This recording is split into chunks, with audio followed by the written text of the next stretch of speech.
अस्सलाम वालेकुम। एक नए स्टडी व्लॉग में आप सबको खुश आमदीद।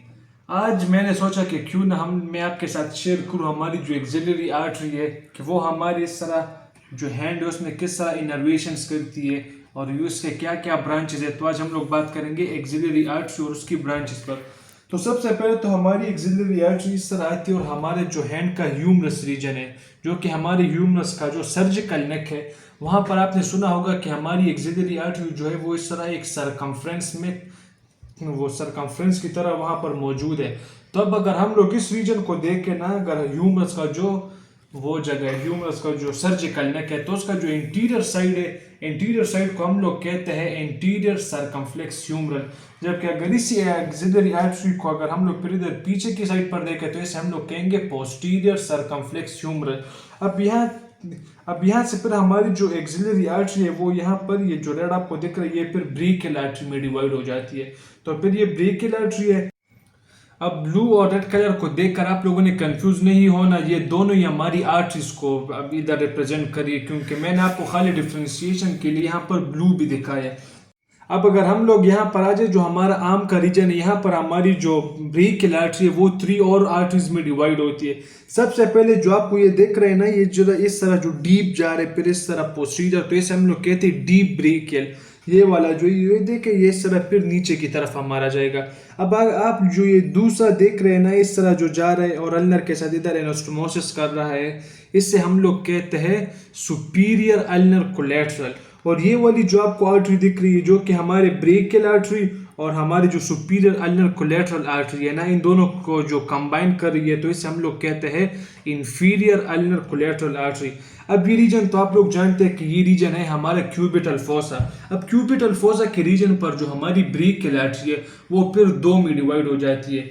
जो अल्ना ये वाली जो साइड है जो कि हमारी बॉडी की मीडियल है इसे हम लोग कहते हैं अल्नर आर्टरी और जो कि हमारे बॉडी के लेटरल है तो इसे हम लोग कहते हैं रीडियल आर्टरी। तो अल्नर और रीडियल में ये फिर डिवाइड हो गई। लेकिन आप लोग अभी इधर देखें कि इधर मैंने अल्नर आर्टरी की है जो ब्लू आपको दिख रहा है ये भी आर्टरी है। अब अल्नर पर मैंने इधर एक और आर्टरी डिवाइड की जो कि फिर मजीद 2 में डिवाइड हो रही है। तो ये वाली जो है ये है हमारी कॉमन इंटरोशियस आर्टरी जो कि फिर इधर पोस्टीरियर इंटरोशियस में और इधर एंटीरियर इंटरोशियस में डिवाइड होती है। एंटीरियर इंटरोशियस जो है फिर वो हमारी अल्नर के साथ एनास्टोमोसिस भी कर लेता है लेकिन ये वाली जो एंटीरियर ये जल्दी खत्म हो जाती है और ये जो पोस्टीरियर है तो ये फिर इस तरह डीप जाती है हमारे इधर आर्म में डीप जाती है फोर आर्म में। अब अगर हम लोग आ जाए इधर रिस्ट के रीजन पर तो रिस्ट का रीजन बहुत ही इंपॉर्टेंट है और बहुत ही ईजी है आपको समझने के लिए। सबसे पहले आप लोग देखिए ये जो रेड लाइन है जो कि इधर ऊपर एक आर्च बना रही है ये देखिए ऊपर वाली जो रेड लाइन है इससे हम लोग कहते हैं सुपरफिशियल। इस जगह को हम लोग पाम कहते हैं तो सुपरफिशियल पाल्मर आर्च। और ये जो नीचे वाली आपको एक आर्च दिख रही है तो इसे हम लोग कहते हैं डीप पाल्मर आर्च। अब आपने अपने आप को कंफ्यूज नहीं करना, जो हमारी सुपरफिशियल पाल्मर आर्च है इसका जो मेन कंट्रीब्यूटर है वो है हमारी अल्नर आर्टरी और जो हमारे जो डीप पाल्मर आर्च है जो इसका जो मेन कंट्रीब्यूटर है वो है हमारी रीडियल आर्टरी। इस बात को आप लोगों ने बिल्कुल कंफ्यूज नहीं करना अपने आप को इस बात के साथ। जो हमारी सुपरफिशियल है तो उसका मेन कंट्रीब्यूटिंग अल्नर है और जो हमारी डीप है तो उसका मेन कंट्रीब्यूटिंग रीडियल है।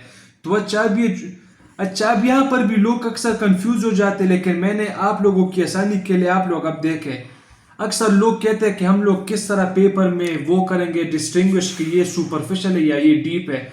तो जिधर भी आप लोग देखें कि जो आर्च ऊपर होगा वो सुपरफिशियल ही होगा हमेशा के लिए। ये एक रूल आप लोग लिख ले, जो आर्च ऊपर होगा तो वो हमारा सुपरफिशियल होगा और जो आर्च आपको डायग्राम में नीचे दिखेगा तो वो हमेशा डीप ही होगा।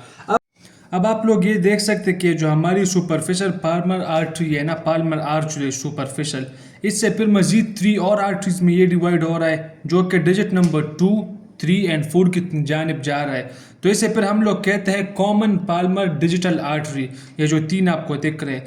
इसके बाद आप देखिए जो हमारी कॉमन पाल्मर डिजिटल आर्टरी है तो ये इस तरह 6 और डिविजन्स में ये जाती है। देखे 1 इस फिंगर को गई है फिर 2 इधर 2 इधर और एक हमारी जो लेटरल साइड ऑफ ये जो हमारी लिटिल फिंगर है इधर गई है।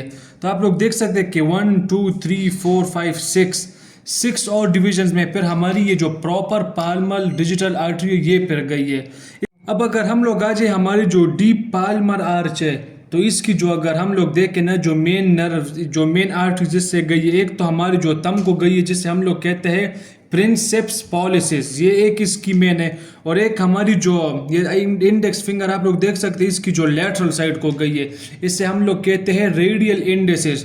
तो ये हमारी फिर डीप से जो हमारी आर्टरीज गई है, तो इससे हम लोग एक प्रिंसेप पॉलिसिस और एक हमारी रेडियल इंडेसिस, तो ये दो फिर हमारी डीप पाल्मर आर्च से ये दो गई है। अब अगर हम लोग आ जाए इस तरह posterior side of the hand पर, तो इधर भी हमारी जो रीडियल और अल्नर है, इधर भी एक वो बनाती है डोर्सल कार्पल आर्च, ये वाली जो है।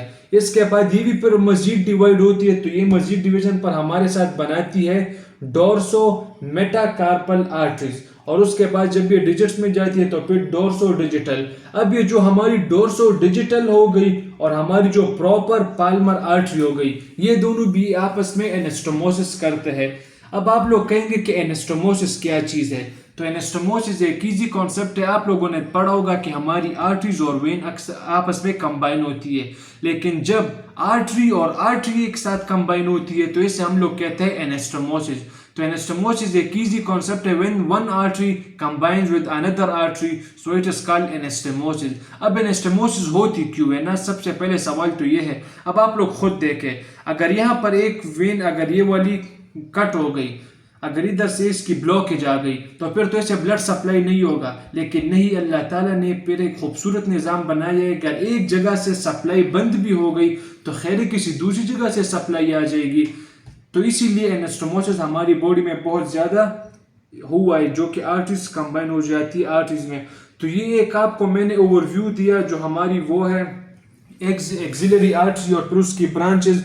तो ये मैंने आपको एक ओवरव्यू दिया है। मुझे उम्मीद है कि आप लोगों को ये वीडियो पसंद आई होगी, और अगर इस तरह आप लोगों को स्टडी वीडियोस भी पसंद है तो आप लोग मुझे कमेंट सेक्शन में बताएं, तो मैं आपके लिए स्टडी वीडियोस भी बनाऊंगा। और इंशाल्लाह मेरी उम्मीद है कि नेक्स्ट वीडियो में मैं आपको ब्रेकियल प्लेक्सिस भी इस तरह एक ओवरव्यू दूं। अस्सलाम वालेकुम।